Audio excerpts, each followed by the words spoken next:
Hey guys, so today we're doing overhyped TikTok / YouTube books. I'm just talking about in general social media. I don't really know the difference now between what's overhyped on TikTok and what's overhyped on like YouTube. And then obviously Instagram comes into play like everywhere now. People are talking about books. It's getting so huge now. I remember when YouTube first started out years ago, probably like 10 years ago, where people were just talking about, you know, Hunger Games and Divergent and Twilight and all these like older books that were like cult classics when I first started going into like secondary school, aka high school. And now there's a book channel resurgence just on TikTok, and then those TikTokers are then coming over to YouTube, and I feel like we're just getting a whole resurgence of book stuff. And I'm just so happy because I've been reading books since I was literally a kid. I've always loved books, and I feel like now it's just like the perfect time to share my love with you guys, because that love seems to be going all around social media. So these are just books that I've seen overhyped on just different social media platforms, and I also have a part 2 and possibly even part 3 and however many you guys want. I have them all planned out because there are so many books that are now like overhyped, and I mean that in like the best way possible. I love when books get overhyped. I love when books get the love they deserve. So I'm just reading them and letting you guys know what I thought about them. So I have these ones are mainly ones that I kind of read before I even started this channel, and then I have ones that I'm currently reading now. And if you guys have any that you saw on TikTok or YouTube that you were like, is that worth the hype, leave them in a comment and I'll get to them at some point. I'm actually currently reading Under a Stack of Books because I had to reorganize my bookshelf to dig all the books out. I'm reading The Unhoneymooners and I'm about like a third of the way in. So far loving it. I got through that third probably in 2 sittings, which is great. Just in between like doing things before bed, I've just been reading that one, so it's amazing. But I have some other ones here that I'm going to talk to you guys about today, and I think one of them is an audiobook. And also I have been reading some Colleen Hoover books. I think I've read 2 so far, and then I have just like a bunch to read. Colleen Hoover has released a bunch of books, and I want to do a whole video just reading all Colleen Hoover books. So yes, I know that they are overhyped and hyped and all good things, and I'm not ignoring Colleen Hoover. I'm currently reading, but I think because she has so many on her own, I'm just going to put them in a separate video all on their own. So don't worry, I haven't forgotten about Colleen Hoover. Also, I have a drama channel, a beauty channel, and a podcast that you can all subscribe to. It'll be in the description down below. And let's just get into it. So the first one that was hyped on both YouTube and TikTok as well, The Hating Game. I personally really like this book. Let me just check my ratings for this one. So I gave this one, okay, so initially when I read it, I think I gave it like a 4 out of 5. Now I'm leaning more towards like a 3.5, 4. The thing is, my ratings, I feel like it takes a lot for me to give a 5-star rating. I feel like everyone has, like, I feel like the star rating is so subjective. You know, some people will just enjoy a book and give it a 5-star because, you know, that was an enjoyable experience to them. They think it's a 5-star. Who am I to say it's not? To me, a book has to be like outstanding to get a 5-star. And a lot of the times I will go back through my Goodreads ratings and lower some of them because maybe I was just really excited coming off the hype of reading the book, and then looking back on it, it's not anything magnificent. I think if you had asked me literally as I finished this book what I would have given it, I would have given it 4, 4.5 even. Now I'm leaning more towards 4, 3.5, only because I loved the book and I loved the build up. I think it was amazing. Let me just tell you guys the main like plot. There's these 2 people working in the same publishing company. So he's doing more tech side of things. They basically joined a publishing company and a tech company in one company. She's the head of her department, he's the head of his department, and he's like grumpy, typical, you know, and she's the sunshine. So doing sunshine grumpy. Love it. There's one trope. And then we're doing enemies to lovers because they hate each other. Well, she doesn't hate him, but he hates her.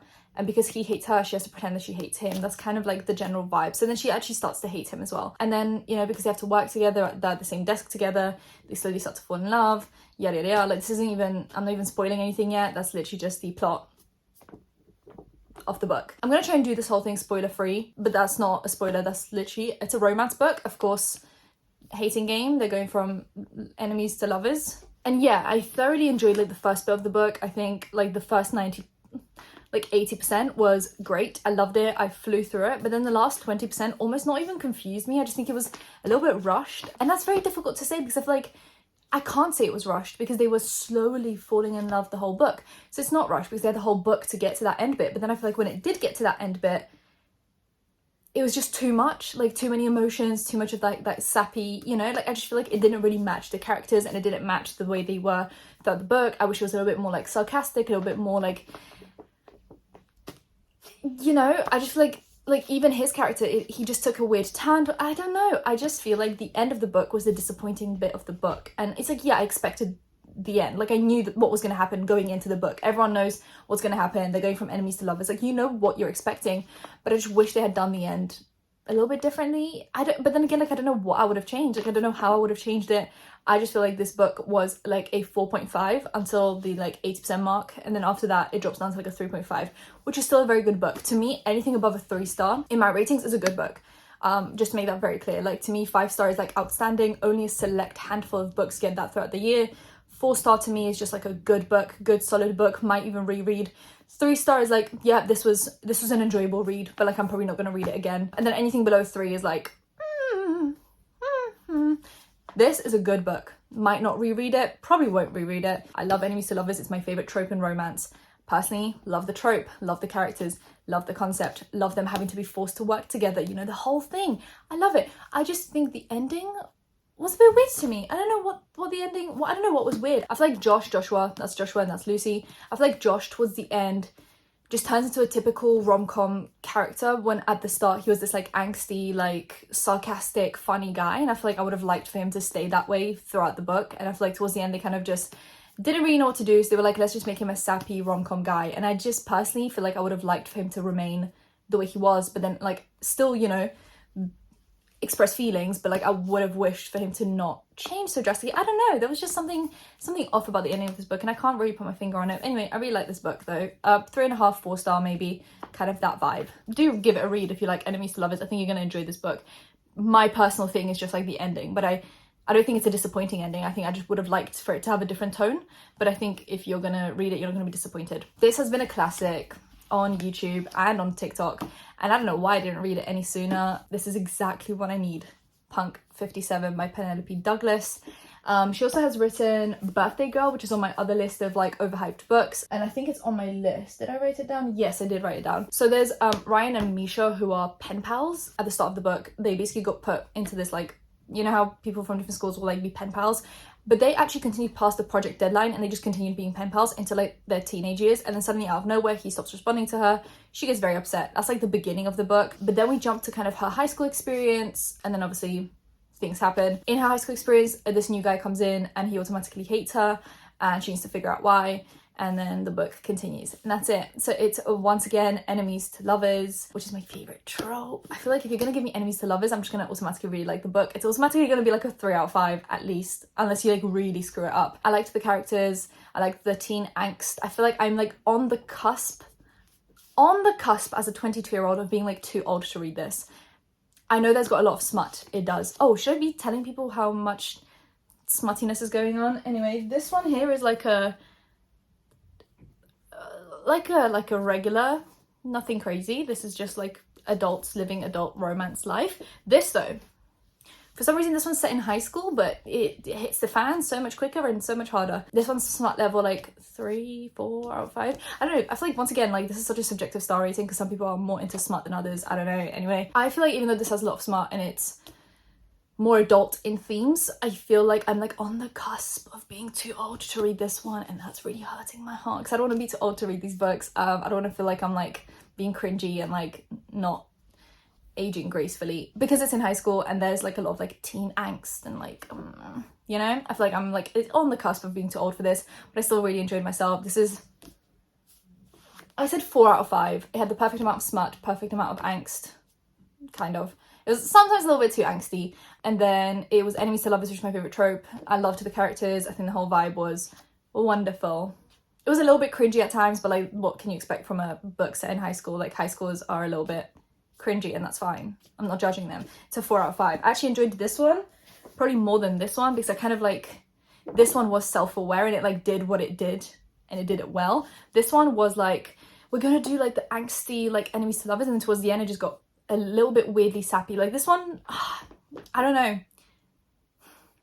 I like them both. This is like a 3.5, this is a 4 in my opinion. Then we have a book series recommended to me personally, just me, only me, and not the whole internet, by Steph Bora. So we have the Off-Campus series.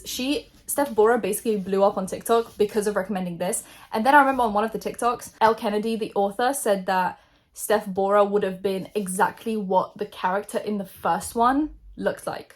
which is like the hugest compliment from an author to get, which I was so happy for her. Anyway, so we have this main selection of books. Obviously there's also Briar U, which is another set of books. We have the Chase, the Risk, the Play, and the Dare, but that's Briar U. That's a whole separate set of kids. They're in college, like university, but this is like the first selection of people, and they all hang out and they're all friends, and then Briar U is a separate set of people. So this is the initial 4, and I believe the Deal is the most popular one. Everyone loves this one. That's Hannah and what's his name? Hannah and Garrett. There we go. This one is probably my favorite. I think I ranked this one like a 4.5 out of 5, probably a 4. It's not something that I'm like, oh my god, this is like my handful of 5 stars. That's what I'm saying, like 4.5, maybe 4 stars. Anyway, I loved this one. These have a lot of smut, so adult themes only, getting drunk, drugs, that kind of a thing. But they're at university. All of these books are also set in like a hockey sport situations. Like, you know how there's like someone's one picked sport for the series? This one's hockey, so I really actually liked that, because we don't have hockey in the UK like that much. I don't think it's like that popular, so it's quite nice to read about. Anyway, so they're all like hockey players. The guys are all hockey players, and the girls all just go to university and then romance and stuff. Hannah and Garrett have this deal because Hannah really likes this guy who just doesn't notice her, and Garrett is like really popular, but he needs tuition. So they basically decide that they're going to fake date to get the attention from the guy, and she's going to tutor him, and then we all know where this goes. A very lovely story. This is probably my favourite one, and this is everyone's favourite one. Everyone loves Hannah and Garrett, like they're the favourite. This was the strongest. This was a strong start. The Mistake, which is John and Grace. He actually ends up at her room. From what I remember at the start, he ends up at her room by accident, and he comes in, they watch a movie together. She almost loses her virginity, but doesn't. And they meet like a little bit later, and then they start like rekindling and stuff. This is probably not the weakest one, but it's the shortest one. So I feel like there's not really much to do with that plot. Like, there's really not that much. Like, they just start catching feelings for each other. Like, I feel like this one's the least like, oh my god, and then what? And then what? Like, this one was like fake dating. I love that trope. It's like my second favorite trope is fake dating. So this made more sense because it was a little bit more like they're catching feelings, but they don't want to say it. And, you know, this one's just a bit like, so they just meet once by accident and then they just try dating, you know? Like, I feel like this one's probably the weakest one. But I gave this one a 4. I think maybe like a 4 or a 3.5. Like, I just don't, you know, it's quite good. The Score, which is, I got the covers that have the girls on them rather than the guys, because I think covers with half naked guys in them are the cringiest thing in the world, which is why I have Pretty Reckless and the Vicious series, and I just hate it. I hate it. Like, please don't give me half naked guys on the cover. I like these covers with like the girls. I think they're really cute. These are like, you know, not cringy. Anyway, this one's The Score. It's about Ali and Dean, who are like the 2 F-boys of university. She's like just got out of a relationship, so she's ready to just, you know, do her thing as she should. And he's just like a huge F-boy at the university, and they decide to do like a friends of benefit situation, which ends in not friends of benefits. It ends in them catching feelings for each other. I like this one a lot. I think this is my second favorite after The Deal. So this is probably like a 4 out of 5. This is probably like a 4 out of 5. I'd say the first one is a 4.5. The second one is probably like a 3.5. This one's a 4. Yeah, that's my ranking right there. And then the last one is The Goal, which is Sabrina and Tucker. There we go. Sabrina and Tucker, which this one ends in something that's not my favorite in books. Like, I'm just not really interested in that specific thing, but I thought it was an interesting plot device for this story. I'm not going to say any more because I'm not spoiling it, but it's just not my favorite. Like, I just don't really care for it, but at the same time, like, I get it. It happened and I appreciate it, whatever. Like, this one was probably like a 4 out of 5, 3.5. I think it was quite long though, and I think towards the end, maybe it didn't drag, but it just was a bit like, let's get into it. Anyway, she's basically just studying to go to Harvard to do law. So she's very focused on just like her degree and just getting her education. And he just seems to get in the way. He's kind of into her. And then they catch feelings. Like, that's it. There's quite a lot of like potholes thrown their way and things like that. And then the last bit of the plot is, you know, the last bit of the plot. But I can't tell you guys what happens at the end because then I'd ruin it for you guys. But anyway, this one is probably like a 3.5 for me. I'm not like obsessed with the characters, but like I still really enjoyed them. My favorite ones are Ali and Dean, and then Hannah and Garrett. Those are my favorite couples, and the other ones are like also fine, but I'm not like, you know, obsessed. Then after these ones, recently The Legacy came out, and I haven't heard people talking about it that much. but because it's about these overhyped books, I thought I'd just tag it on here because it's like a continuation of these stories. So The Legacy is 4 like little novellas in this one book, and it's about each of the couples from there. So we have I'm not going to tell you I'm not going to tell you which couple is which section because that would ruin the book for you guys. But part 1 is The Pact. Part 2 is The Proposal. So couple gets proposed, couple gets engaged. The Honeymoon, so someone gets married and then has a honeymoon. And then the last one is called The Legacy, aka the book. So it's called The Legacy. So you have those 4. So you can kind of imagine, you know, one couple has a pact of some sorts, one has a honeymoon, one has a legacy, and then one has a proposal. I liked this because I liked the continuation of the characters that I really enjoyed. However, I just don't think this was necessary. I think, you know, Elle Kennedy just probably saw that a lot of people loved those couples more than probably the Briar U ones, but maybe there will be one like this for the Briar U characters as well. But I feel like the first 4 are like the solid couples that everyone really likes, and Elle Kennedy probably saw that, said, you know, let's just continue the story, give you guys like the ending, you know, what happens after university. And I liked that, but also I just felt like it wasn't anything special. Like I liked it enough to read it and finish it and, you know, devour it because I like these couples, but I just don't think it was necessary. I read some reviews and some people are saying that they don't like the direction in which the couples went, like the characters changed a little bit. I don't think that's the case. Like I don't really mind where the characters' arcs went. I think they're all doing things and they're doing things that I would have expected them to do, but I just don't know if it was necessary, to be fair. Like I liked where these books ended, like an open end, like you can kind of imagine where their lives are gonna go. But yeah, I just didn't really need this, but I liked it. But I'm never going to reread this. I might reread these, but not probably this, because I just don't really, like, yeah, it's nice. Like, it's nice to know what they're doing, but I would have also lived without it. So I'm probably going to give this like a 3.5. Or like a 3, maybe. The last one I read on audiobook, so I actually listened to it, and it was my first book that I read last year, and it was The Midnight Library, which is obviously not a romance book of any kind, and it's basically about this woman, and in the first, once again, no spoilers, this happens literally in the first chapter, she attempts to commit suicide and she ends up in the Midnight Library, which is like an in-between place where she gets to pick different books off the shelf, and those are basically the lives that she could have lived if she made different decisions. So almost like a bit of a butterfly effect situation where like if you do this, then your whole trajectory of your life changes. She gets to try out all these different lives because she wanted to commit suicide because she wasn't happy with the way her life was going. She gets to try out all these different lives and then make a decision about whether she still wants to commit suicide or if she wants to live her life or if she wants to pick one of these books to continue a different life. So that's basically the Midnight Library. I personally loved it. It was such a good start to the year when I first read it. I was like, oh my god, I'm so excited to read more books. I think I gave it like a 5 out of 5. A lot of people said it was overhyped. A lot of people said it was like not worth the, you know, hype, which is the same thing as overhyped. I personally really liked it. I think you have to go into it not expecting the overhyped masterpiece, like just go into it expecting a really good book, and I think you're still going to give it a 5 out of 5. I personally really liked it. It opened my eyes. It like made me more positive for the whole year. I think it was a great book to read as like a New Year's resolution, just be like, okay, just appreciate the way your life is going. That's it. So I personally just really liked it. I devoured it. I think I listened to it in like a day or two just while doing things, walking my dog, you know, that kind of a thing, and I just really enjoyed it. I think it was a good message, a good book. It was written really well, and I'm looking forward to reading more from the author. And yeah, those are all the overhyped books that I read. I personally liked most of them, well, all of them. I just think some of them are less, you know, good, more good, but they're still all really good. And I'm going to read some more. Obviously I have the Colleen Hoover video planned in the making, but that's probably going to take ages because she's got so many books. And then I just have some other overhyped books in my notebook. I'm currently reading The Unhoneymooners, which I know is like hugely overhyped.